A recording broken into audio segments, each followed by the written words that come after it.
Hey everyone, welcome to my YouTube channel. In this video, we are going to talk about Kingdom Fungi. So let's get started. Kingdom Fungi में जो fungi word है वो एक Latin word fungus से लिया गया है जिसका मतलब होता है मशरूम। उसके अलावा इस किंगडम में जो ऑर्गेनिजम्स आते हैं these are multi cellular eukaryotic. अब देखो हमने जो kingdom Monera and kingdom Protista पढ़ा था उसमें हमने पढ़ा unicellular prokaryotes and unicellular eukaryote. But इस किंगडम में सबसे पहले जो है मल्टी सेलुलर ऑर्गेनिजम्स यानी कि ऐसे ऑर्गेनिजम्स जिनमें हमें डिवीजन ऑफ लेबर दिखने को मिलने वाला है, मतलब क्योंकि बहुत सारी सेल्स उसमें होने वाली है। सो पहली बार जो मल्टी सेलुलर एनिमल्स है वो किंगडम फंजाई में है। दूसरी बात, इसमें जो ऑर्गेनिजम्स होते हैं these are eukaryotic. Eukaryotic means the organisms which possess true nucleus. तो जिनमें ट्रू न्यूक्लियस है वो ऑर्गेनिजम्स भी इसमें प्रेजेंट थे। Secondly, they have these are achlorophyllous. Achlorophyllous means these are heterotrophic, मतलब किसी भी कंडीशन में इनमें फोटोसिंथेसिस नहीं होने वाला है। Achlorophyllous means achlorophyllous means without chlorophyll वाले organisms means ऐसे organisms जिनमें किसी भी कंडीशन में फोटोसिंथेसिस नहीं होगा। Then next is thyroid organization. Thyroid organization का मतलब क्या है कि इनकी बॉडी में ना हमें डिफरेंट पार्ट्स देखने को नहीं मिलने वाले। सिंपल थैलस लाइक मतलब एक सिंपल सा स्ट्रक्चर होगा, उसके जैसे इनकी बॉडी दिखती होगी, ऐसे कोई पार्ट्स नहीं होंगे बॉडी में। देन हैबिटेट मींस कि कहाँ पर ये रहते हैं, वो है कॉस्मोपॉलिटन। अब कॉस्मोपॉलिटन मींस कि ये हर जगह में मिलने वाले हैं। हमने किंगडम मोनेरा में पढ़ा था कि जो बैक्टीरियाज होते हैं वो हमें हर जगह मिलते हैं, उसी तरह जो फंजाई होते हैं वो भी हमें हर जगह मिलते हैं, मतलब कि terrestrial, aquatic, even in the air वगैरह हमें हर जगह मिलने वाले हैं फंजाई के एनिमल्स। देन बॉडी की अगर हम बात करें तो इनकी जो बॉडी होती है दैट इज थैलॉइड मीन्स वही थैलस लाइक होती है, एक सिंपल सा स्ट्रक्चर होता है जिसमें हम बॉडी पार्ट्स को डिफरेंशिएट नहीं कर सकते। देन थैलॉइड बॉडी तो हमने पढ़ लिया। उसके बाद आता है मोस्टली मल्टी सेलुलर होते हैं ये, सिर्फ किसको छोड़ के, ईस्ट को छोड़ के। ईस्ट जो होता है वो कैसा होता है, yeast is unicellular. Yeast is unicellular means it is single cell organism. बाकी सारे जो ऑर्गेनिजम्स हैं इसमें, बाकी जितने भी फंगस होते हैं वो सभी मल्टी सेलुलर होते हैं सिर्फ ईस्ट को छोड़ के। अब मल्टी सेलुलर है तो मल्टी सेलुलर में कुछ ना कुछ तो अरेंजमेंट होगा, तो वो जो अरेंजमेंट होता है इट इज लाइक फिलामेंट। उसमें बहुत सारी सेल्स जो होती है वो फिलामेंट की फॉर्म में, मतलब बहुत सारी सेल्स अरेंज हो जाती है और कंप्लीट एक फिलामेंट बन जाता है। और जो फिलामेंट बनता है उसका स्ट्रक्चर को हम क्या बोलते हैं, हाइफा। हाइफा क्या होता है, Haifa is a branching filamentous structure means बहुत सारी सेल्स के जुड़ने के बाद एक फिलामेंट लाइक स्ट्रक्चर जो बनता है उसको हम हाइफा बोलते हैं। अब क्या होता है, देखो बहुत सारे हाइफा जुड़ेंगे, मतलब कि ऐसे हो रहा है, ये बहुत सारे, ये एक हाइफा, फिर ये ऐसे दूसरा हाइफा, जो बहुत सारे ऐसे हाइफा जुड़ते हैं सो जो स्ट्रक्चर फॉर्म होता है that is known as mycelium. What is mycelium? Mycelium is a group of hypha means बहुत सारे हाइफीज के मिलने के बाद जो स्ट्रक्चर बनता है दैट इज माइसीलियम। ऑब्वियसली बात है, अगर हाइफा बन रहा है तो वो बहुत सारे जब मिलेंगे तो माइसीलियम भी फॉर्म होगा। Then next another very important point about the kingdom fungi that is cell wall. इनकी जो सेल वॉल होती है वो काइटिन की बनी होती है, ठीक है। अभी हमने पढ़ा था कि प्लांटी में जो है सेलुलोज की सेल वॉल होती है, और हमने पढ़ा था कि किंगडम बैक्टीरिया जो मोनेरा किंगडम था उसमें जो थी सेल वॉल वो पेप्टाइडोलाइगेन की थी, बट यहाँ पे जो सेल वॉल है वो काइटिन की बनी होती है। काइटिन क्या होता है? Chitin is a homopolymer. Chitin is a homopolymer means, मतलब होमोपॉलीमर मींस कि एक ही के रिपीट होने से बनता है, ठीक है। अब क्या रिपीट होता है? NAG that is N acetyl glucosamine के बार बार रिपीट होने से जो स्ट्रक्चर फॉर्म होता है which is a homopolymer that is chitin, और उस काइटिन की मदद से इनकी सेल वॉल बनती है, आउटर मोस्ट कवरिंग बनती है। Then next important point is nutrition. Nutrition की अगर हम बात करें तो इनमें जो न्यूट्रिशन है वो हेटेरोट्रॉफिक होता है मींस ये अपना फूड खुद नहीं बना सकते। हमने पहले भी पढ़ा कि ये क्या है, एक्लोरोफिलस। ऑब्वियसली अगर ये एक्लोरोफिलस है तो ये हेटेरोट्रॉफिक ही होंगे, मतलब कि दूसरों पर डिपेंड कर रहे होंगे for their food. Then heterotrophic में ये सेप्रोफिटिक भी हो सकते हैं, जो कि हमने पहले भी पढ़ा कि सेप्रोफिटिक मींस वो ऑर्गेनिजम्स जो कि डेड डिकेइंग मैटर पर फीड करते हैं। एंड पैरासिटिक मींस जो लिविंग होस्ट पर फीड करते हैं ना। मतलब अब वो डिपेंड करता है, हेटेरोट्रॉफिक तो हमेशा होंगे, अब वो वेरी करेगा कि डिपेंडिंग ऑन द कंडीशंस, बहुत सारी कंडीशंस पर डिपेंड करेगा कि कब वो सेप्रोफिटिक की तरह एक्ट करेंगे और कब वो पैरासिटिक की तरह एक्ट करेंगे। Another very important point of the kingdom fungi that is कि ये सिम्बायोसिस भी शो करते हैं। अब सिम्बायोसिस क्या होता है? Symbiosis is basically a mutual relationship means जब दो ऑर्गेनिजम्स एक दूसरे के फायदे के लिए मींस, मतलब दो ऑर्गेनिजम्स मान लेते हैं कोई भी ए है एंड बी है ना, इसमें ए जो है वो बी को कुछ फायदा दे रहा है एंड बी ए को फायदा दे रहा है। Means for their mutual benefits वो पास आते हैं, एक दूसरे के साथ इंटरैक्ट करते हैं और उसी रिलेशन को हम सिम्बायोसिस बोलते हैं। तो फंगस हमें ये वाली रिलेशनशिप भी शो करती है। अब किस में शो करती है? वो हमें शो करती है तो लाइकेंस में एंड दी माइकोराइजा में। लाइकेंस में क्या होता है? लाइकेंस में फंगस एंड दी एल्गा जो है वो एक दूसरे के साथ सिम्बायोटिक रिलेशनशिप शो करते हैं, म्यूचुअल रिलेशनशिप शो करते हैं, जिसमें जो फंगस होती है वो एल्गा को शेल्टर प्रोवाइड करती है, रहने की जगह प्रोवाइड करती है, एंड इन रिटर्न जो एल्गा होती है वो फंगस को क्या करती है? फूड बना के देती है। क्योंकि हमें पता है कि एल्गा को हमने two kingdom system of classification में मतलब जो हमारा लीनियस वाला क्लासिफिकेशन था उसमें हमने उसे किंगडम प्लांट में रखा था। तो जाहिर सी बात है वो फोटोसिंथेसिस करती है, और फोटोसिंथेसिस करती है तो मतलब वो फंगस को फूड बना के दे देगी, एंड फंगस क्या करेगी? उसको इन रिटर्न उसको शेल्टर प्रोवाइड करेगी। सो हो गया symbiotic relationship, means mutual relationship. जो अनदर म्यूचुअल रिलेशनशिप का एग्जाम्पल है दैट इज माइकोराइजा। माइकोराइजा में क्या होता है? माइकोराइजा में फंगस और हायर प्लांट्स की रूट्स के बीच में सिम्बायोटिक रिलेशनशिप होती है, म्यूचुअल रिलेशनशिप होती है, जिसमें जो फंगस होती है वो इसको जो है न्यूट्रिएंट्स प्रोवाइड करती है, एंड इन रिटर्न जो मतलब न्यूट्रिएंट्स लाइक नाइट्रोजन वगैरह प्रोवाइड करती है, एंड इन रिटर्न जो roots of the higher plant होती हैं वो क्या करती हैं? वो उसको नरिशमेंट प्रोवाइड करती है फंगस को। So it is also the kind of mutual relationship. Then बात आती है रिजर्व फूड की। तो रिजर्व फूड जो होता है इनमें मीन्स जिस फॉर्म में ये अपनी बॉडी में फूड को स्टोर करते हैं, that is in the form of glycogen and oil. ये जो है अपनी बॉडी में ग्लाइकोजन और ऑयल की फॉर्म में जो भी फूड बचता है खा लेने के बाद, कंज्यूम करने के बाद, उस फूड को ये अपनी बॉडी में ग्लाइकोजन एंड ऑयल की फॉर्म में स्टोर कर लेते हैं। Then another point is reproduction. अब रिप्रोड्यूस कैसे करते हैं? मीन्स ये अपना नंबर कैसे बढ़ाते हैं? सो रिप्रोड्यूस कर ये दोनों तरीके से रिप्रोड्यूस करते हैं, मीन्स ये asexual as well as sexual methods के थ्रू प्रोड्यूस करते हैं। एसेक्सुअल में भी कुछ स्पोर्स प्रोड्यूस होते हैं और सेक्सुअल में भी कुछ स्पोर्स प्रोड्यूस होते हैं। सबसे पहले बात करते हैं एसेक्सुअल की। तो एसेक्सुअल में जो स्पोर्स प्रोड्यूस होते हैं उनको हम माइटोस्पोर्स बोलते हैं। माइटोस्पोर्स अब बहुत सारे टाइप के होते हैं, मतलब डिफरेंट टाइप के स्पोर्स बनाते हैं डिफरेंट टाइप की फंजाई, जो कि हम आगे पढ़ने वाले हैं कि मतलब अलग अलग क्लासेस होती हैं जो अलग अलग टाइप के स्पोर्स प्रोड्यूस करती है, जैसे कि जूस्पोर्स होते हैं, स्पोरांजियोस्पोर्स होते हैं, कोनिडिया एंड ओइडिया। ये डिफरेंट टाइप के एसेक्सुअल स्पोर्स होते हैं। मतलब कि जब कोई भी फंगस एसेक्सुअली प्रोड्यूस करती है तो वो इस टाइप के स्पोर्स प्रोड्यूस करती है। अब वो जूस्पोर्स भी हो सकते हैं, स्पोरांजियोस्पोर्स भी हो सकते हैं, कोनिडिया एंड ओइडिया इनमें से कोई भी हो सकता है। देन बात आती है सेक्सुअल रिप्रोडक्शन की। तो सेक्सुअल रिप्रोडक्शन में भी कुछ टाइप के स्पोर्स फॉर्म होते हैं और डिपेंडिंग अपॉन दी क्लास कि आप कौन सी क्लास से वो फंगस बिलोंग करती है। अगर वो अस्कोमाइसिटीज से बिलोंग करती है देन वो अस्कोस्पोर्स प्रोड्यूस करेगी। अगर वो बेसिडियोमाइसिटीज से बिलोंग करती है देन वो बेसिडियोस्पोर्स प्रोड्यूस करेगी, और अगर वो बिलोंग करती है फाइकोमाइसिटीज से देन वो प्रोड्यूस करेगी oospores for their sexual reproduction. हम ये क्लासेस अभी बाद में पढ़ने वाले हैं कि कौन कौन सी क्लासेस हैं ascomycetes, basidiomycetes and phycomycetes. Then next आता है सेक्सुअल रिप्रोडक्शन। सेक्सुअल रिप्रोडक्शन होता कैसे है?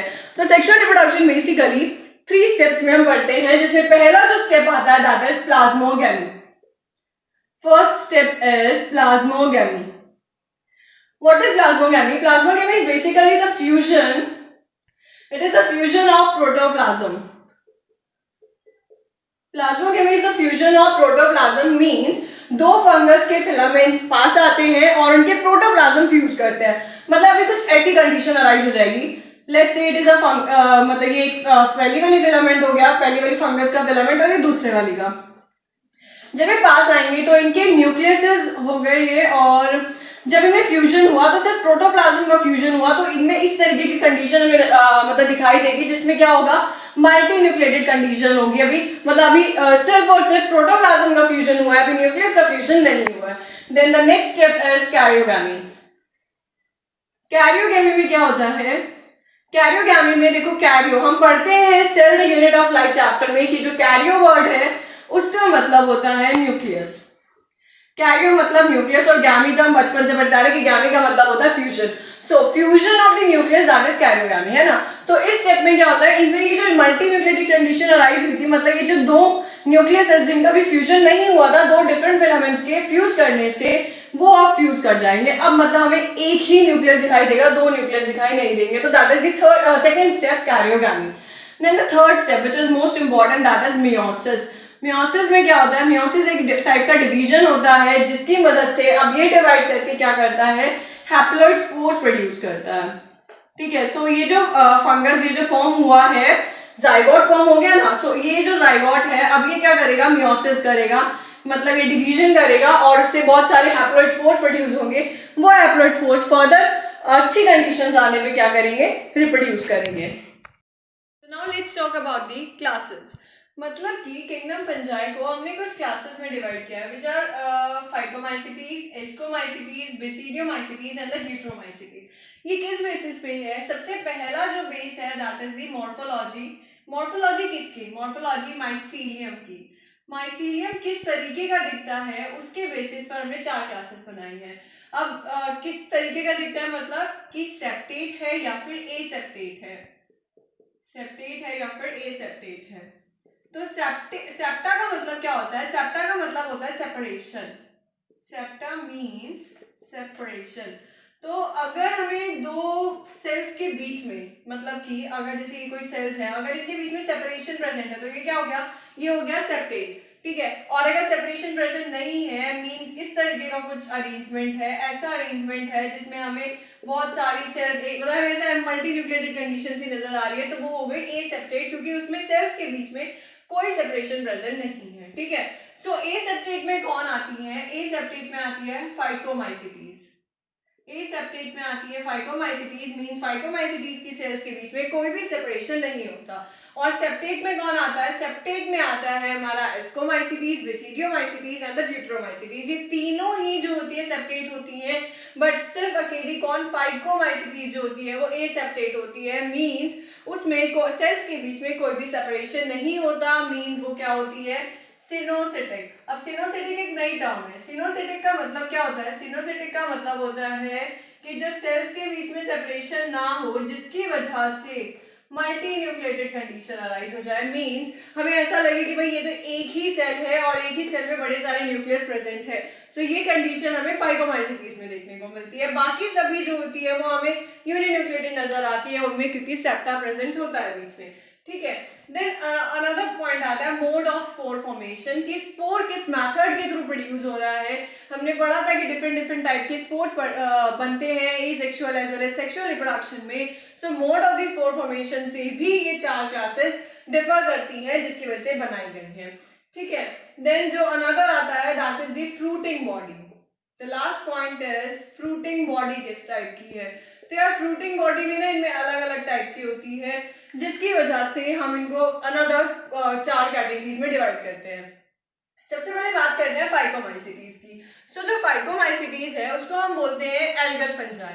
एल्गल फंजाई क्यों बोल रहा है? देखो ये तो हमें पता चल गया कि ठीक है, फाइको हमें पता है, phyco word is used for the algae, so इसलिए हम फाइकोमाइसिटीज को एल्गल फंजाई बोल रहे हैं। बट हम इनको एल्गल फंजाई बोल ही क्यों रहे हैं? तो हम इनको एल्गल फंजाई इसलिए बोलते हैं क्योंकि इसमें कुछ मेंबर्स की जो सेल वॉल होती है वो कैसी होती है, सेलुलोजिक होती है।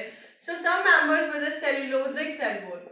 देखो हमने पढ़ा था कि यार इनकी सेल वॉल जो होती है, फंजाई की जो सेल वॉल होती है वो कार्टन की बनी होती है, बट इनमें क्या हुआ, इनमें हमें थोड़ा सा एक्सेप्शन देखने को मिला। इसमें कुछ मेंबर्स ऐसे आए जिनमें जो सेल वॉल है वो सेलुलोजिक है। सो इसलिए हमने इनको नाम दे दिया एल्गल फंजाई, क्योंकि हमें पता है कि एल्गा में क्या होती है, सेलुलोजिक सेल वॉल होती है। सो क्योंकि ये उन्हीं के जैसा कैरेक्टर शो कर रहे हैं तो इनको नाम दे दिया गया फाइकोमाइसिटीज और दी एल्गल फंजाई। देन नेक्स्ट बात करते हैं एस्कोमाइसिटीज की। एस्कोमाइसिटीज को हम सैक फंजाई बोलते हैं। क्यों बोलते हैं सैक फंजाई? इसीलिए बोलते हैं क्योंकि इनमें सैक लाइक एस्कस मींस इस तरीके का एक स्ट्रक्चर फॉर्म होता है during reproduction, that is why these are known as sac fungi. ठीक है, तो इसमें एक सैक लाइक स्ट्रक्चर फॉर्म हो जाता है, सो बैग लाइक स्ट्रक्चर फॉर्म हो जाता है, इसलिए हम इनको एस्कोमाइसिटीज को सैक फंजाई बोलते हैं। देन बेसिडियोमाइसिटीज को हम बोलते हैं क्लब फंजाई एंड ड्यूट्रोमाइसिटीज को हम बोलते हैं इम्परफेक्ट फंजाई। ड्यूट्रोमाइसिटीज को इम्परफेक्ट फंजाई क्यों बोलते हैं? क्योंकि इनमें सेक्सुअल रिप्रोडक्शन का कोई भी मेथड नहीं होता है, means imperfect. Obviously if there is no perfect method for the reproduction, so हम इनको ऑब्वियसली इम्परफेक्ट बोलने वाले हैं। सो इसलिए हम ड्यूट्रोमाइसिटीज को इम्परफेक्ट फंजाई बोलते हैं due to the absence of sexual perfect method, मतलब due to the absence of sexual reproduction. Then next point आता है माइसीलियम। हमने अभी पढ़ा कि माइसीलियम के बेसिस पर हमने इनको डिवाइड किया है। सो ये होती है एसेप्टेट, मतलब इनमें कोई सेपरेशन नहीं होती है सेल्स के बीच में। दीज आर सिनोसिटिक, मींस इनमें मल्टी न्यूक्लिएटेड कंडीशन होती है। जबकि जो एस्कोमाइसिटीज है वो सेप्टेट होती है, उनमें बीच में सेपरेशन प्रेजेंट होती है, वो ब्रांच्ड होती है ना। ऐसे ही बेसिडियोमाइसिटीज भी सेप्टेट एंड ब्रांच्ड होती है, एंड ड्यूटेरोमाइसिटीज भी सेप्टेट और ब्रांच्ड होती है। देन नेक्स्ट पॉइंट आता है एसेक्सुअल मैथड ऑफ रिप्रोडक्शन, मतलब एसेक्सुअल रिप्रोडक्शन के टाइम पर ये कौन कौन से टाइप के स्पोर्स पढ़ते हैं। देखो हमने 4 तरीके के स्पोर्स पढ़े थे। हमने पढ़े थे zoospores, sporangiospores, conidia and oidia. तो वही है, उसी के बेसिस पर हम इनको डिवाइड कर रहे हैं कि भाई किस तरीके से ये कौन से स्पोर्स प्रोड्यूस कर रहे हैं। तो अगर हम सबसे पहले बात करें फाइकोमाइसिटीज की, सो दे ईदर प्रोड्यूस जूस्पोर्स और स्पोरेंजियोस्पोर्स। देखो या तो ये जूस्पोर्स प्रोड्यूस करेंगे या ये प्रोड्यूस करेंगे स्पोरेंजियोस्पोर्स। बात करें एस्कोमाइसिटीज की, सो दे रिप्रोड्यूसेस बाय कोनिडिया, ये जो स्पोर्स बनाते हैं उनको हम बोलते हैं कोनिडिया। एंड बेसिडियोमाइसिटीज में एज सच एसेक्सुअली रिप्रोड्यूस करने का कोई मेथड नहीं होता, मींस इनमें कोई भी मतलब एसेक्सुअल रिप्रोडक्शन, एनसीईआरटी हमें बोलते हैं कि एसेक्सुअल रिप्रोडक्शन का कोई मेथड इनमें नहीं होता है, इनमें एसेक्सुअल स्पोर्स प्रोड्यूस नहीं होते। बात करें ड्यूटेरोमाइसिटीज की, तो ड्यूटेरोमाइसिटीज में कोनिडिया के थ्रू एसेक्सुअल रिप्रोडक्शन होता है, इनमें भी conidia as that of the ascomycetes form होते हैं। देन नेक्स्ट आता है सेक्सुअल रिप्रोडक्शन। सेक्सुअल रिप्रोडक्शन के लिए अगेन हमने कुछ स्पोर्स पढ़े थे, oospores, ascospores, बेसिडियोस्पोर्स। तो उसके बेसिस पर भी हम इनको डिवाइड करते हैं फर्दर 4 क्लासेस में। अगर बात करें हम फाइकोमाइसिटीज की, तो उनमें प्रोड्यूस होते हैं oospores, एस्कोमाइसिटीज में बनते हैं एस्कोस्पोर्स। ये सिर्फ क्लास के बेसिस पर नाम लिए गए हैं। देखो एस्कोमाइसिटीज एस्कोस्पोर्स, बेसिडियोमाइसिटीज बेसिडियोस्पोर्स, ठीक है।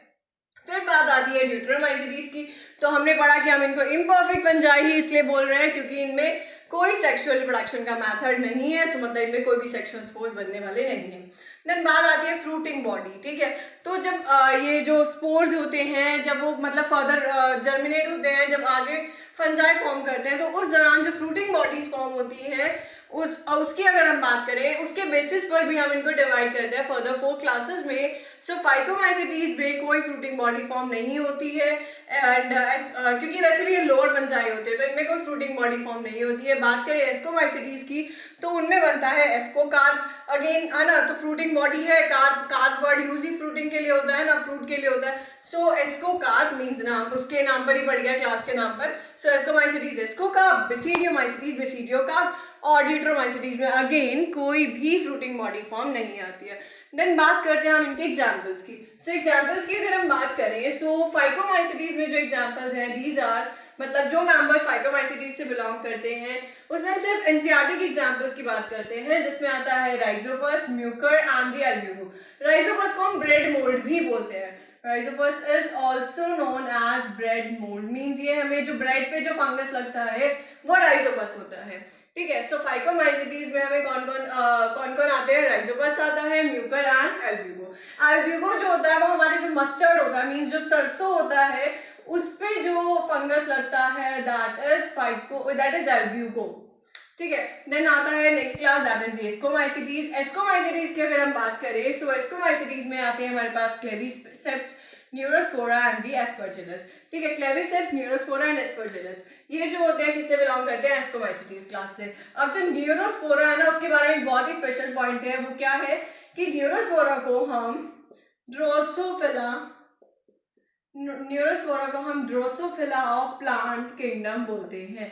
न्यूरोस्पोरा को हम क्या बोलते हैं, ड्रोसोफिला ऑफ प्लांट किंगडम। हम ऐसे क्यों बोल रहे हैं, तो देखो यार, अगर हम बात करें क्या बोलते हैं ड्रोसोफिला की, तो एनिमल किंगडम का जो ये ड्रोसोफिला, दैट इज जो फ्रूट फ्लाई है, ड्रोसोफिला मेलानोगास्टर फ्रूट फ्लाई, हम एक्सपेरिमेंट्स, बहुत सारे बायोलॉजिकल एक्सपेरिमेंट्स हमारे ड्रोसोफिला के ऊपर किए गए हैं।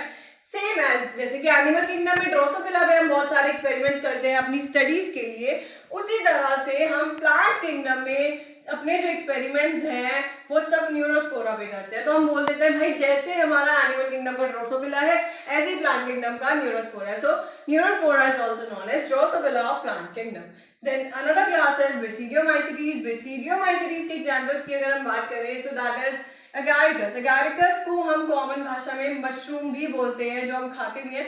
सो बेसिडियोमाइसिटीज में एग्जांपल हो गया Agaricus, that is mushroom. And Ustilago, Ustilago जो है वो स्मट कॉज करता है, पक्सीनिया रस्ट कॉज करता है, ठीक है। सो अस्टिलेगो के लिए अस्टिलेगो स्मट डिजीज कॉज करता है, पक्सीनिया रस्ट कॉज करता है। देन आती है हमारी ड्यूट्रोमाइसिटीज। जो ड्यूट्रोमाइसिटीज है दैट इज दी जो इम्परफेक्ट फंजाई है, उसमें जो एग्जांपल्स हैं दीज आर ऑल्टरनेरिया, है ना, एंड हो गया हमारा कॉलीट्रिकम एंड ट्राइकोडर्मा। ठीक है, ऑल्टरनेरिया, कॉलीट्रिकम एंड ट्राइकोडर्मा ये एनसीईआरटी की एग्जांपल्स हैं, ये हमें याद रखने ही है। So this is all about kingdom fungi. I hope आपको सब कुछ समझ आया हो। Thank you.